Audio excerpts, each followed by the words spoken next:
Prazer te receber agora, Franklin Peixinho, um autor, está publicando um livro muito bacana. Deixa eu colocar, vou colocar na tela aqui para vocês o livro do Franklin Peixinho, Histórias da Casa Verde, Cor, Cárcere e Liberdade. Vou apresentar para vocês o Franklin aqui. Ele é professor de História, advogado, Ogã do Iaiê e Candelé e militante do Círculo Palmarino Bahia, entidade do movimento negro, professor universitário do curso de Direito, doutor em Ciências Jurídicas e Sociais, mestre em História da África, da diáspora e dos povos indígenas, em Gestão de Políticas Públicas e Segurança Social, ambos títulos pela UFRB, Universidade Federal do Recôncavo Baiano. É isso, Peixinho? Tudo bom? Tudo bem.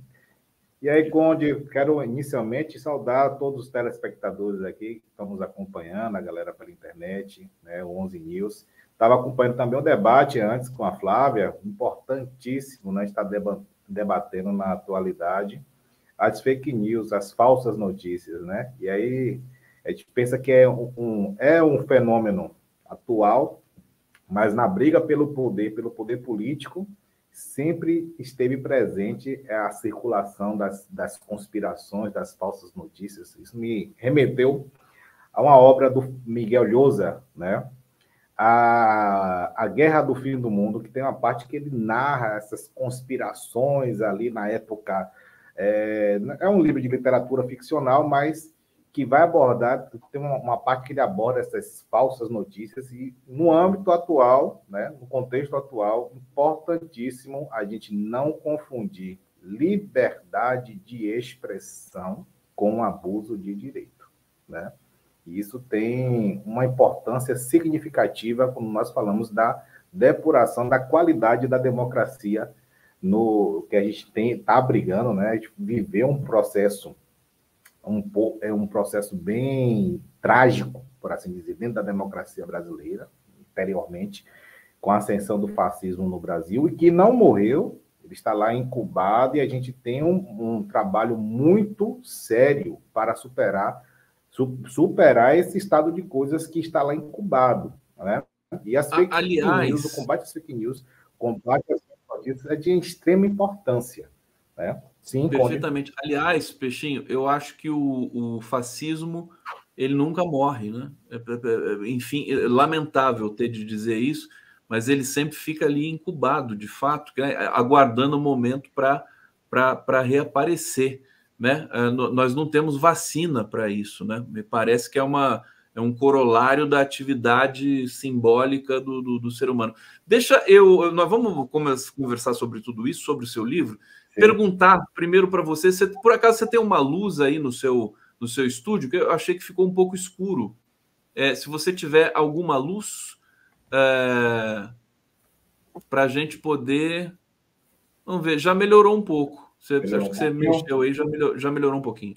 Já tá bom, para a gente ver você aqui direitinho. Você sabe que eu sou um praticante da capoeira, e um dos mestres que mais me encantam pela música, inclusive que produz, eu tenho um CD do mestre Peixinho, o mestre Peixinho. Eu estou feliz em poder conversar com o Peixinho aqui também. Tão bom, né?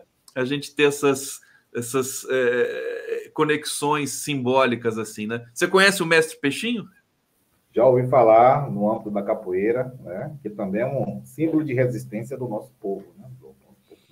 Existência do nosso povo brasileiro. Meu querido Franklin Peixinho, deixa eu trazer aqui. Você está publicando um livro que é uma história coletiva do povo negro e indígena, vidas encarceradas, né? Você também fala de questões de LGBTfobia, intolerância religiosa e da ancestralidade do povo preto no Brasil. Eu queria que você falasse, em linhas gerais, assim, como é que é esse teu livro, que está aqui, Histórias da Casa Verde. Aliás, Casa Verde, por quê, Peixinho? Nós temos aqui em São Paulo um bairro, né, muito popular, que é a Casa Verde. Por que você trouxe esse título aqui para a gente?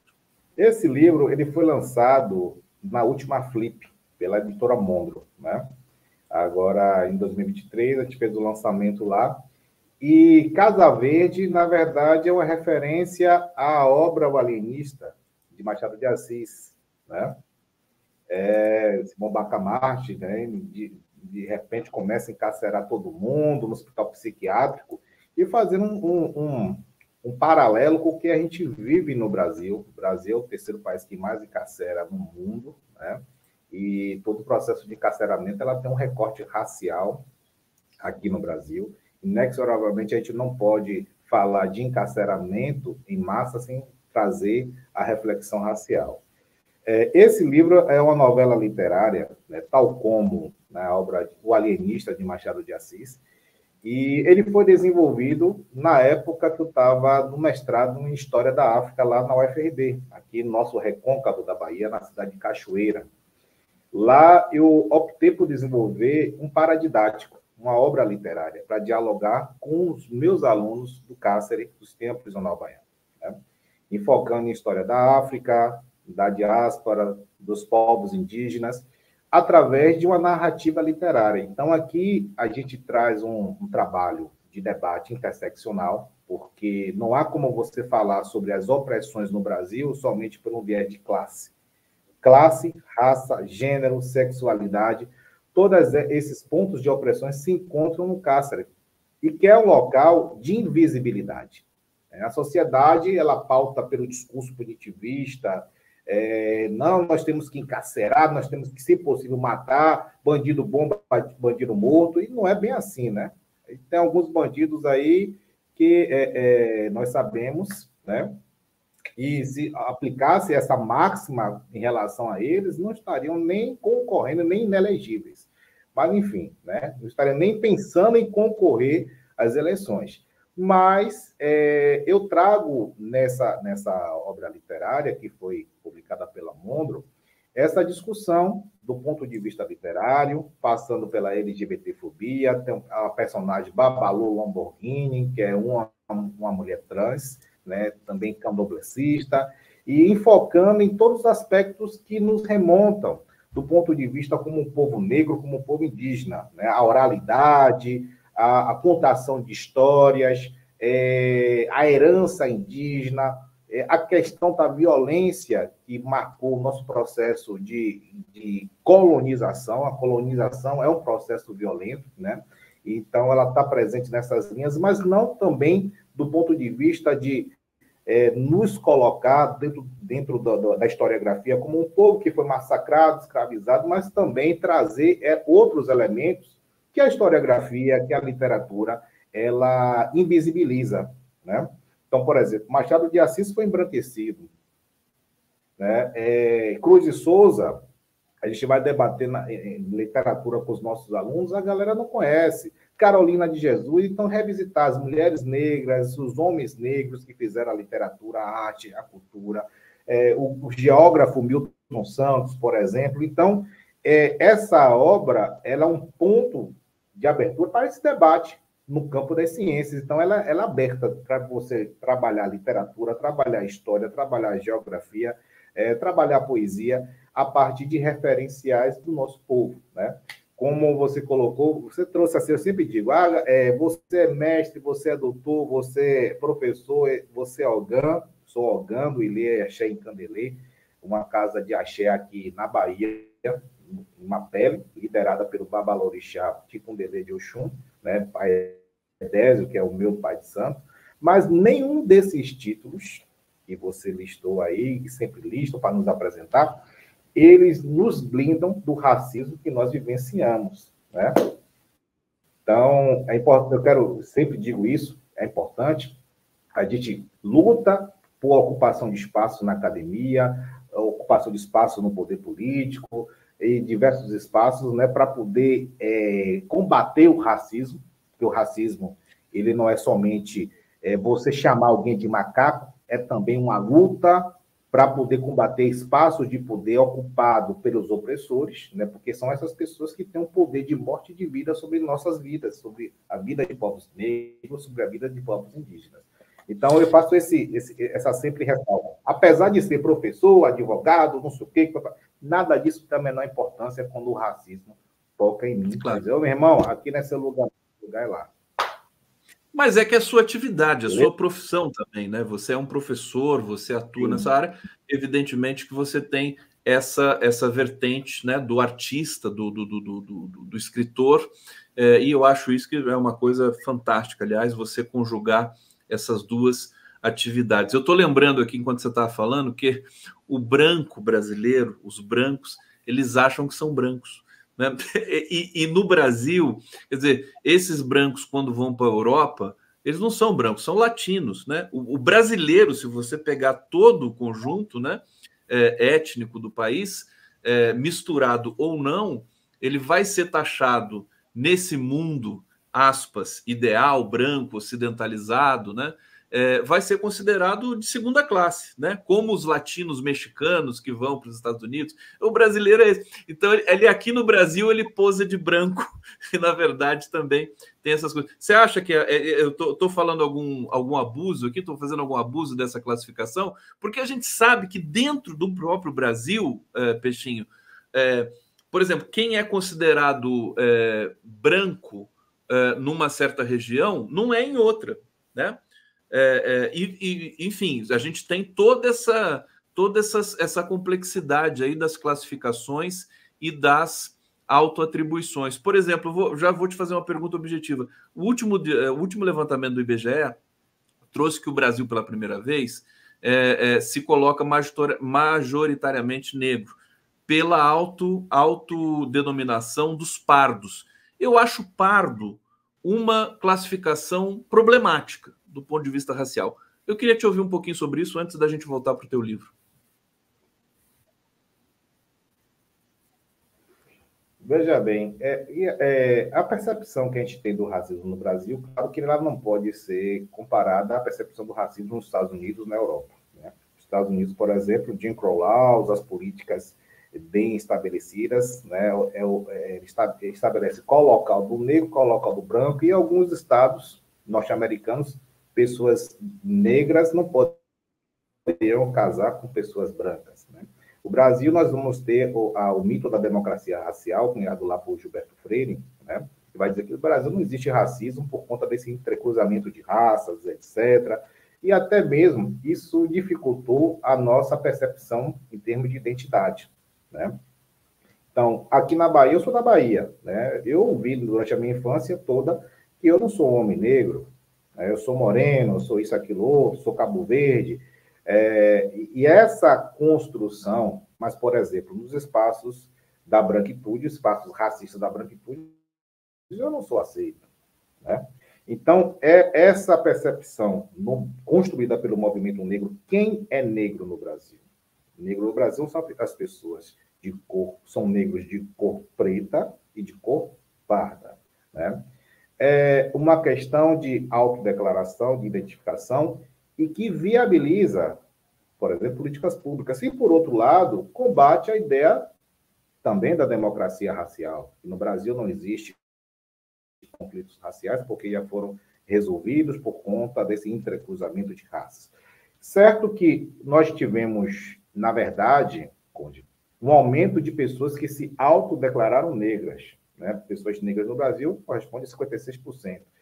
E isso nos chama a atenção nesse momento, porque as pessoas houve esse aumento de autodeclaração, de reconhecimento a partir dessa classificação do IBGE. Né? Há pessoas que realmente se identificam, que há uma questão de identificação, há a questão de pessoas que são lidas socialmente como brancas e que passaram a se acharem como pardas. Aqui na Bahia nós tivemos um problema, por exemplo, o ACM Neto diz que é negro, né, nas últimas eleições. Não, eu me vejo como negro, mas uma pessoa negra, ela não tem essa, como nós dizemos, esse privilégio branco de dizer eu me vejo como branco para não passar por violências policiais, para não ser seguido no mercado, para não sofrer alguns julgamentos, para ter acesso à vaga de emprego, né, quando se coloca a boa aparência. E esse talvez seja o grande problema, a apropriação de pessoas brancas de uma identidade, né, que foi construída politicamente para viabilizar políticas públicas, políticas afirmativas de combate ao racismo, que é importante. É importante o Estado brasileiro estar encampando, né, estar promovendo políticas públicas nesse sentido, porque lá atrás, lá no 13 de maio, né, de 1988, quando houve a falsa abolição da escravatura, da escravidão, as pessoas negras foram jogadas na marginalidade. E, por outro lado, houve um incentivo para a imigração europeia na ideia de desenvolvimento da nação brasileira a partir do embranquecimento. E pessoas europeias, brancas europeias que vieram para cá, vieram com incentivos financeiros também, né? Então, essa reparação histórica de que os nossos ancestrais não tiveram acesso à educação, não tiveram acesso à política de bem-estar social, de welfare state, como servido lá na Alemanha, né, por Otto von Bismarck, a irradiação de um estado de bem-estar social, um estado que promovesse o combate às desigualdades promovidas pelo capitalismo, isso não atingiu as populações negras que foram marginalizadas, que tiveram escanteadas de políticas públicas. Então, aí, o Sueli Carneiro, inclusive, tem um texto que ela fala sobre os 10 anos da mulher negra, né, entre 75 e 85, que ela vai enfrentar essa problemática, qual seja a escassez de dados sobre pessoas negras no Brasil. Então, se você não tem dados sobre pessoas negras no Brasil, você não tem como você enfrentar um problema derivado do racismo estrutural.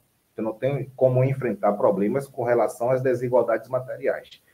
É importante nós termos esse mapeamento, mas também, como você colocou, né, há algumas problematizações que merecem ser feitas e observadas se há, de fato, uma expansão de reconhecimento de uma identidade negra, de uma população que buscava se embranquecer, ou, por outro lado, se há também pessoas brancas buscando uma identidade negra. Não, porque eu sou negro, porque eu me sinto negro, porque minha avó é negra, porque eu sou filho de negro, porque isso, porque aquilo outro.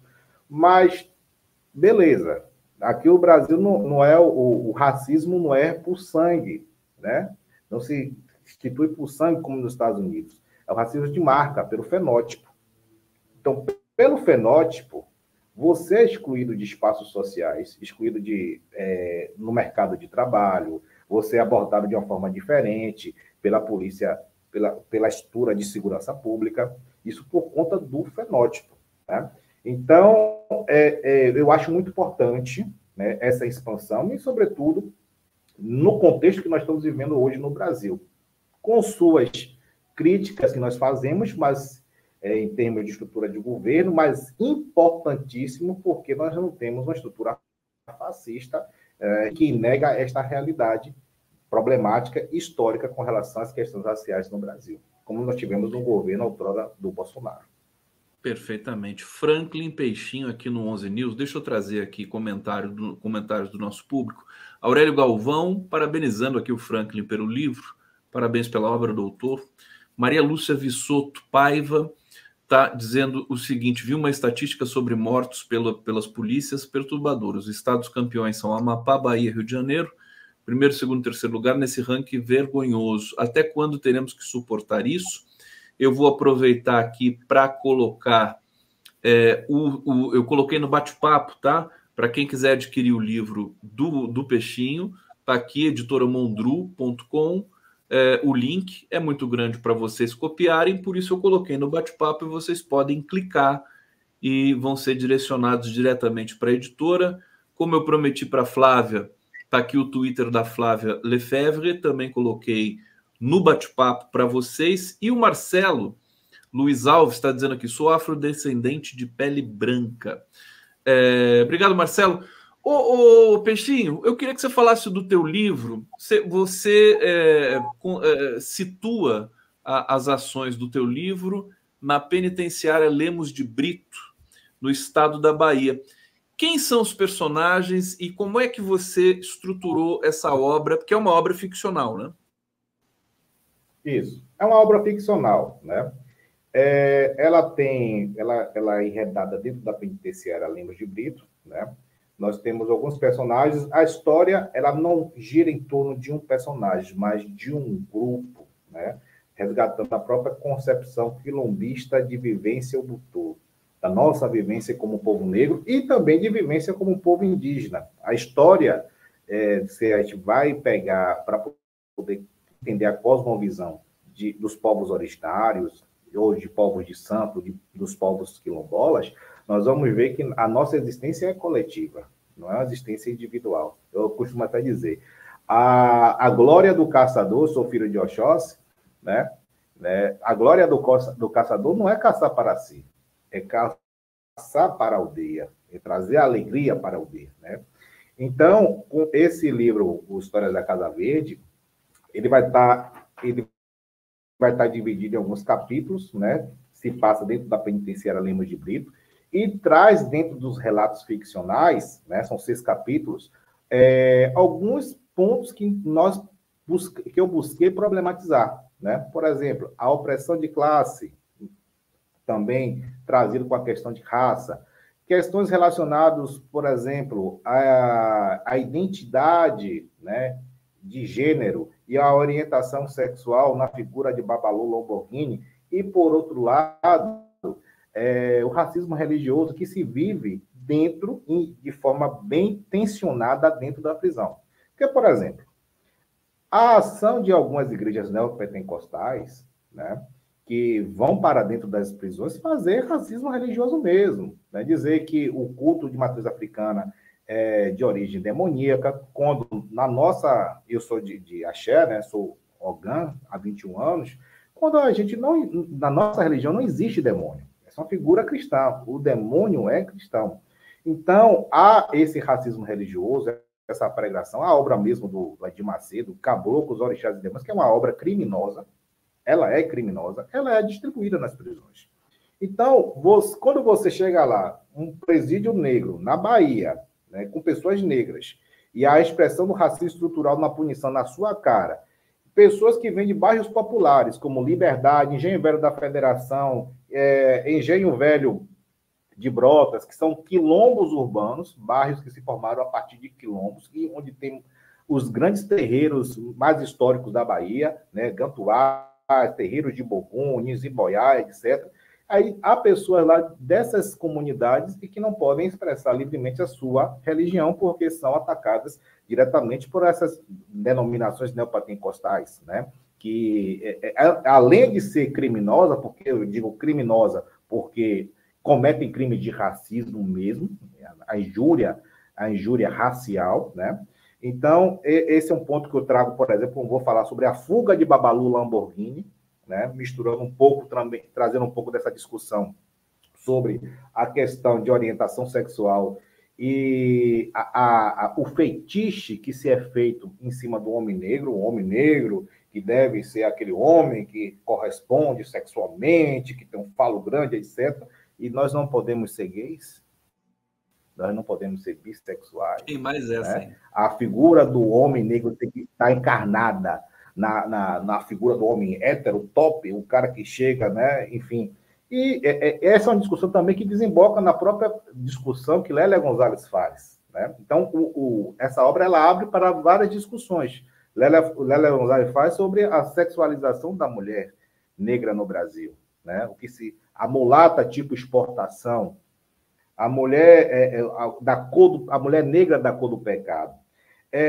Aí, um outro ponto também, lá no capítulo Chico, Ladrão de Pão, e De Volta a Belo Monte, nós vamos também focar, eu vou trazer um pouco dentro dos relatos, claro, de uma forma ficcional, de uma forma literária, sobre a nossa herança indígena. Né? Há um pouco de mim, aliás, há muito de mim nessa obra. Né? Até porque eu faço uma leitura, minha família é do Recôncavo, né? Minha mãe de Coração de Maria, meu pai do Sertão, né? Lá de Euclides da Cunha. Então, tem uma família lá pro lado de Canudos, Cocorobó, que é um território histórico, né? Onde teve passagens de cangaceiros, onde teve a luta de Belo Monte com a revolta de Canudos, etc. Então, essas reminiscências históricas, que vêm por uma memória coletiva e ancestral, ela está nessa obra. Quando eu falo de Belo Monte, estou falando da existência de grupos indígenas que lá viveram e ainda vivem, como Ibanzaê, né? A cidade de Ibanzaê, que é uma cidade lá do sertão, do semiárido baiano, e que há uma presença indígena bastante forte, como também a presença indígena ali na região de Bendegó, né, de quilombos.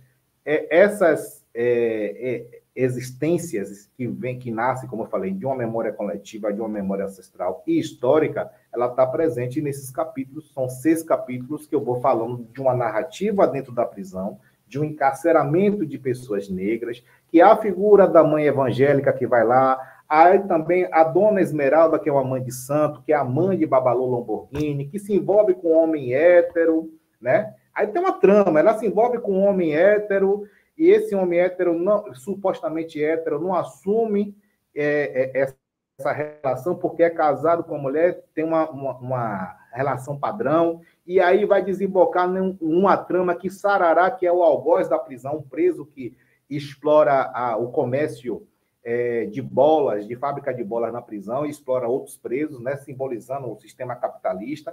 Esse cara vai utilizar essa informação para poder fazer algumas chantagens sentimentais, aí entra também seu Diógenes, que é um homem negro, um ogã de candomblé, e que é o agente penitenciário, que vai se tornar amigo de Babalu Lamborghini e vai ajudar ela no desatar desse nó. Ô, Peixinho, eu tô aqui encantado com a sua descrição. Você está quase que num brainstorm aqui com a gente da sua composição, tanta criatividade, tantas informações. Olha, eu estou muito ansioso para ler o teu livro, viu? Eu vou encomendar e vou querer. Acho que é uma obra, né? Estou muito curioso mesmo. E eu quero. A gente, infelizmente, chegou aqui no nosso termo, aqui no nosso programa, Peixinho, mas eu vou ter que te chamar de novo aqui para a gente voltar a conversar sobre esses temas, sobre o seu processo criativo, que faltou, muita coisa faltou. Por exemplo, a gente conversar um pouquinho sobre os personagens, né? Como é que você descreveu cada um, como é que você caracterizou.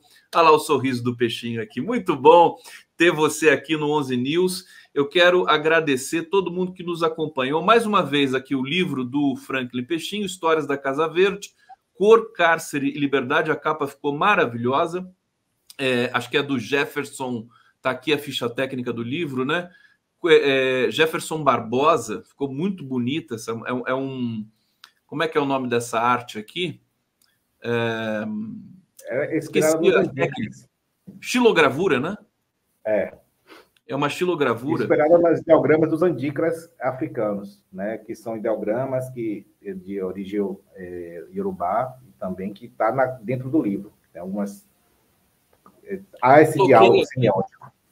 Perfeitamente. O endereço para quem quiser adquirir o livro está no bate-papo. Depois eu vou continuar divulgando aqui ao longo do nosso programa. Eu quero desejar um fim de semana maravilhoso para todos vocês que nos acompanharam aqui na TVT, aqui no canal do Conde. Mais um 11 News. Peixinho, obrigado, viu? Bom, parabéns pelo seu trabalho maravilhoso. Vai voltar aqui em breve para a gente voltar a conversar sobre isso. E a gente volta na semana que vem com mais um 11 News. Gente, obrigado. Valeu, Peixinho. Valeu, Cláudio. Tchau.